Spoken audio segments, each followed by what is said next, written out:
পূর্ব নির্ধারিত সিদ্ধান্ত অনুযায়ী এশিয়ান ক্রিকেট কাউন্সিলের বার্ষিক সাধারণ সভা ঢাকায় অনুষ্ঠিত হওয়ার কথা রয়েছে, কিন্তু এসিসির এই সভা বাংলাদেশ থেকে সরিয়ে নেওয়ার আবেদন জানিয়েছে board of control for cricket in India BCCI.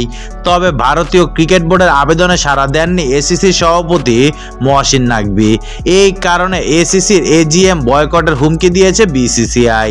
ভারতীয় সংবাদ মাধ্যমের প্রতিবেদনে বলা হয়েছে, একই কারণে ভারতের সঙ্গে এই সভা বয়কট করতে চায় আফগানিস্তান, শ্রীলঙ্কা ও ওমান ক্রিকেট বোর্ড। তবে এসব বোর্ডের পক্ষ থেকে এখনো আনুষ্ঠানিক কোনো ঘোষণা আসেনি।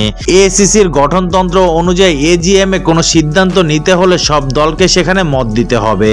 অর্থাৎ এশিয়া কাপ নিয়ে চূড়ান্ত সিদ্ধান্ত নিতে হলে ভারত, শ্রীলঙ্কার মতো দেশের প্রতিনিধি থাকতেই হবে।